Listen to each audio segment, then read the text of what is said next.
ఎక్సెల్లా global study abroad summit 2024 జరగబోతోంది. ఫిబ్రవరి 11న ఉదయం 10 గంటల నుంచి సాయంత్రం 5 గంటల వరకు తాజ్ డెక్కన్, బంజారా హిల్స్, హైదరాబాద్లో.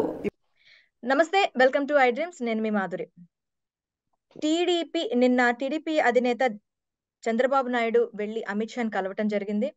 అండ్ ఈ రోజు జనసేన అధినేత పవన్ కళ్యాణ్ వెళ్ళబోతున్నారు. అయితే ఇప్పుడు ఈ మూడు కలిసి వస్తే ఈ మూడింటికి ఎంతవరకు పాజిటివ్ అవుతుంది, అలాగే వైసీపీకి ఇది పాజిటివ్ గా కలిసి వస్తుందా, అసలు ఏం జరగబోతుంది, ఈ మూడు పొత్తులు దీంట్లో వెళ్తే ఏం జరుగుతుంది, నెక్స్ట్ స్టెప్ ఎలా తీసుకోబోతున్నారు, బీజేపీ వీళ్ళతో నిజంగా రావడానికి సిద్ధంగా ఉందా, ఇవన్నీ డీటెయిల్ గా మనతో చర్చించడానికి మనతో పాటు ఉన్నారు రాజకీయ విశ్లేషకులు పురుషోత్తం రెడ్డి గారు. నమస్తే సార్.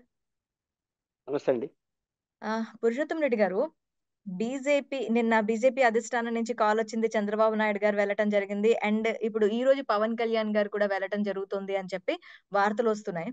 ఓకే, వెళ్తున్నారు, కలుస్తున్నారు రాజకీయంగా. ఇప్పుడు మా పవన్ కళ్యాణ్ ఎప్పుడు చెప్పే మాట ఒకటంటే, మొత్తం అన్ని శక్తులు కలుస్తాయి జగన్మోహన్ రెడ్డి గారిని గద్దె దించడానికి అని చెప్పి ఆయన చెప్పడం జరుగుతోంది. ప్రతిసారి ఇదే మాట, తను గెలవాలని కాకుండా ఓన్లీ ఎజెండా నాకు జగన్మోహన్ రెడ్డి గారు గద్దె దిగాలి, అదే తన ఎజెండాగా పెట్టుకొని వెళ్తున్నారు. ఇప్పుడు ఈ మూడు పార్టీలు కలిస్తే ఎంత వరకు వాళ్ళకి ప్లస్ అయ్యే ఛాన్సెస్ ఉన్నాయి, లేదంటే మైనస్ అవుతుందా, లేకపోతే ఇది వైసీపీకి ఏమైనా పాజిటివ్ అవుతుందా, నెగిటివ్ అవుతుందా, అసలు ఏం జరగబోతుంది? ఇక్కడ ఒక రాజకీయ చలనచిత్రంలో వచ్చాయి. ఈ క్రమంలో రెండు పార్టీలు కలవచ్చు, ఇడిపోవచ్చు. ఇది వచ్చినప్పుడు దీని ప్రభావం ఎన్నికల్లో ఓటింగ్ మీద ఎలా ఉంటుంది అనేది ప్రధాన అంశం.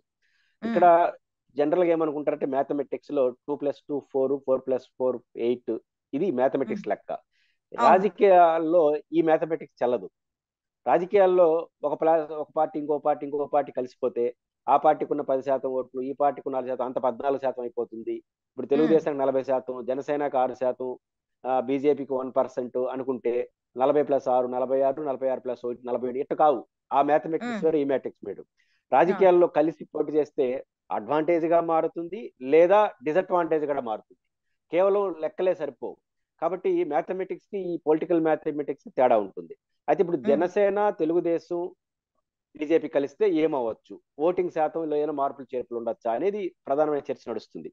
ఖచ్చితంగా తెలుగుదేశం పార్టీ, బీజేపీ కలవడం ద్వారా బీజేపీకి లాభ నష్టాలు పెద్ద ఉండవు, వాళ్ళకి పోయిందేమీ లేదు, ఎందుకంటే ఇప్పుడు ఉండిందేమీ లేదు కాబట్టి. కానీ తెలుగుదేశం పార్టీకి ఇది అదనపు భారం అవుతుంది. ఎందుకు, ఎలా అన్న పరిశీలించినప్పుడు దీనికి వైసీపీ వాళ్ళు ఏం చెప్తున్నారు, తెలుగుదేశాన్ని విమర్శించే వాళ్ళు ఏం చెప్తున్నారు అనేది ఇక్కడ ప్రయారిటీ కాదు. వాళ్ళు సహజంగా వ్యతిరేకిస్తారు.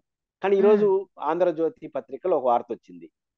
ఏమని వచ్చింది, ఎన్డీఏని బలోపేతం చేయడం కోసం చంద్రబాబు నాయుడు గారిని బీజేపీ వాళ్ళే పిలిచారు.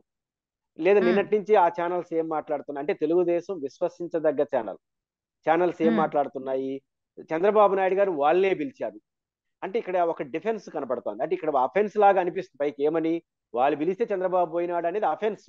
కానీ ఇక్కడ డిఫెన్స్ ఏంటంటే, మేము పోలేదని చెప్పడమే.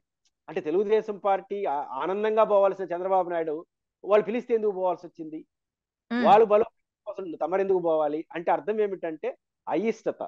అంటే మేము ఇష్టపడిపోయింది కాదని చెప్పడం ద్వారా వాళ్ళతో నష్టం వస్తుందని ఇండైరెక్ట్గా చెప్తున్నారు.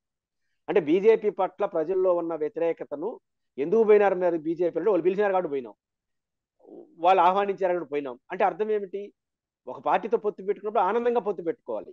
ఆనందం కనపట్ల, ఇక్కడ వివరణలు కనపడుతున్నాయి ప్రతిదానికి. ఎందుకు పోయినాడంటే వాళ్ళు పిలిచారు కాబట్టి పోయినారు అంటే, దీన్ని బట్టే ఇది అదనపు భారం తెలుగుదేశానికని వాళ్ళ విశ్లేషణలు బట్టే అర్థం అవుతున్నాయి. ఇది ఫస్ట్ పాయింట్. రెండో పాయింట్ ఏంటంటే, క్రూషియల్ గా ఇప్పుడు తెలుగుదేశానికి వైసీపీ మధ్య పోలరైజేషన్ ఉంది ఆంధ్రప్రదేశ్ రాజకీయాల్లో. మనం చాలా సందర్భాలు చెప్పినప్పుడు జగన్మోహన్ రెడ్డి గారి పరిపాలన ప్రాధాన్యతల వల్ల, సచివాలయ వ్యవస్థలు కావచ్చు, గ్రామ వాలంటీర్ల వ్యవస్థ కావచ్చు, ఇళ్ల పట్టాల కావచ్చు, విద్యారంగంలో నాడు నేడు వల్ల కావచ్చు, వీటి వల్ల వచ్చినటువంటి పరిపాలనలో జగన్ గారికి ఒక అసెట్ ఉంది. At the same time Jagan పరిపాలన పట్ల ఇంట్రెస్ట్ లేని వాళ్ళు, వ్యతిరేకించే వాళ్ళు, ఈ బాల్ వ్యతిరేకంగా ఒక ఓటు ఉంది. అనుకూలంగా ఓటు ఎక్కడుంది, పేదలు, నిరుపేదలు, గ్రామీణ వాతావరణంలో కనిపిస్తా ఉంది జగన్ గారికి సానుకూలంగా, సార్వజనీయంగా. దీని కారణంగా వచ్చే వ్యతిరేకత తెలుగుదేశానికి అనుకూలంగా అర్బన్ ఏరియాలో వస్తుంది. ఇక్కడే క్రూషియల్ పాయింట్. జగన్ గారికి అనుకూలంగా ఉన్న ఎక్కువ ఓటింగ్ లో పాల్గొంటారు. వాళ్ళు రోజువారీ రాజకీయ చర్చలో ఉండరు. జగన్ గారికి ఉన్న ఓటింగ్ సెక్షన్ ఎప్పుడు కూడా ఈ రోజు ఏం జరిగింది, రేపు ఏం జరిగింది పట్టించుకోరు. ఒకసారి నిర్ణయానికి వచ్చేసి దానికి అనుకుపోతారు, ఓట్లు బాగా వేస్తారు. కానీ జగన్ గారికి వ్యతిరేకంగా ఉన్న ఓటు, తెలుగుదేశంకి అనుకూలంగా ఓటు ఏదైతే ఉందో అర్బన్ స్వభావం, అంటే పట్టణీయ స్వభావం కలిగినటువంటి ఓటర్లు, నిరుద్యోగులు, చదువుకున్న వాళ్ళు, ఉద్యోగస్తులు, అంటే వీళ్ళు రోజు రాజకీయాల గురించి చర్చిస్తూ ఉంటారు. బీజేపీ పట్ల వ్యతిరేకత కూడా ఈ సెక్షన్లో ఎక్కువ ఉంది. ఎందుకంటే విభజన చట్టం, విశాఖ స్టీల్ ప్లాంటు, అదేవిధంగా ప్రత్యేక హోదా, వీటన్నిటి పట్ల బీజేపీ పట్ల వ్యతిరేకత ఉంది. ఎక్కడుంది? ఒక సాధారణ నిరుద్యోగుల్లో, సాధారణ గ్రామీణ వాతావరణంలో ఉండదు. ఎక్కడ ఉంటుందంటే చదువుకున్నలో ఉంటుంది. అర్బనైజ్లో అంటే విభజన చట్టం, స్టీల్ ప్లాంట్, ఇవన్నీ సాధారణ ప్రజలకి ఏం సంబంధం? ఎవరైతే తెలుగుదేశం పార్టీకి అనుకూలంగా ఉన్నారో, ఎవరైతే జగన్కి వ్యతిరేకంగా ఉన్నారో వారిలోనే బీజేపీ పట్ల వ్యతిరేకత. ఇప్పుడు ఆ బీజేపీ తెలుగుదేశంతో కలుసుకుంటే ఎవరికి లాభం, ఎవరికి నష్టం? ఆటోమేటిక్ గా ఆ సెక్షన్ లో కొంత పర్సంటేజ్ డిస్టర్బ్ అయినా అది జగన్ గారికి లాభం అవుతుంది, తెలుగుదేశానికి నష్టం అవుతుంది. కాబట్టి ఈ లాజికల్ దృష్ట్యా వాళ్ళు ఇచ్చే వివరణలు చూసినా, ఓటింగ్ పోలరైజేషన్ లో ఉన్నటువంటి ప్రజల యొక్క చేంజెస్ చూసినా, బీజేపీ పట్ల ఎవరైతే వ్యతిరేకంగా ఉన్నారో వాళ్ళే తెలుగుదేశంకి అనుకూలంగా ఉన్నారు, కోపం వస్తుంది. రెండోది, తెలుగుదేశం పార్టీ ఇన్ని రోజులు పోషించిన పాత్ర ఏంటి? చంద్రబాబు నాయుడు గారిని అరెస్ట్ చేయించింది జగన్ కాదు, నరేంద్ర మోడీ అని రోజు చెప్పారు. ఆ టీవీలో కానీ అన్నిట్లో చెప్పింది అదే కదా. ఇప్పుడు మీ అభిమాన నాయకుని అరెస్ట్ చేసిన ఆయనతో పొత్తు పెట్టుకుంటే చంద్రబాబు గారు పొత్తు పెట్టుకోవచ్చు, కింద ప్రజల్లో ఓటింగ్ మారడానికి ఎట్లా సాధ్యం అవుతుంది? ఇప్పుడు తెలుగుదేశం పార్టీ ఓటర్లు చాలా కోపంగా ఉన్నారు.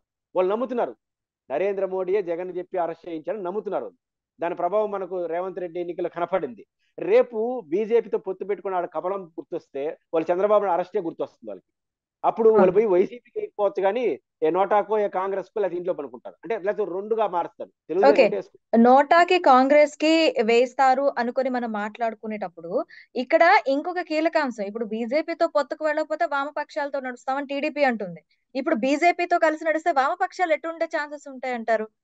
వామపక్షాలు ఇప్పుడు వైఎస్ఆర్సీపీ కానీ కాంగ్రెస్ కానీ ఇది చేసే అవకాశం ఉంటదంటారా? వామపక్షాలు జగన్మోహన్ రెడ్డి ఒప్పుకుంటే గ్యారెంటీ గెలుస్తారు, కానీ ఆయన ఒప్పుకునే పరిస్థితి లేదు. ఆయన చాలాసార్లు చెప్పేసి నేను ఒంటరని చెప్పేసాడు, ఇంకా ఆయన ఒప్పుకోడు. కాబట్టి వామపక్షాలతో జగన్ కలవడానికి ఆ ఇడ్డం ఉంది. ఎందుకంటే ఈయన పోవట్లేదు, జగన్ గారు సిద్ధపడలేదు. మీకు అమలు 2014 ఎన్నికల్లో తెలంగాణలో వామపక్షాలు పొత్తు పెట్టుకొని 3 ఎమ్మెల్యేలు 1 ఎంపీ గెలిచారు కదా వైసీపీ వాళ్ళు కూడా. వామపక్షాలు గెలిచిన ఒకే ఎమ్మెల్యే ఎక్కడ అంటే భద్రాచలంలో ఎక్కడో గెలిచారు. అది జగన్ గారి సపోర్ట్తోనే గెలిచారు, ఖమ్మం జిల్లాలో 2014. జగన్ గారు పొత్తు పెట్టుకోవడానికి ఓకే, బాగా లాజిక్ కూడా కుదరదు, కానీ జగన్ గారు సిద్ధపడట్లేదు. కాబట్టి ఇంకా వామపక్షాలకి జగన్ గారి ఇల్లు క్లోజ్. ఇంకా వాళ్ళకి ఇంకే మిగిలి ఉండే ఒకే అవకాశం షర్మిల గారు. అన్న క్లోజ్, చెల్లెలి ఇల్లు ఖాళీ ఉంది.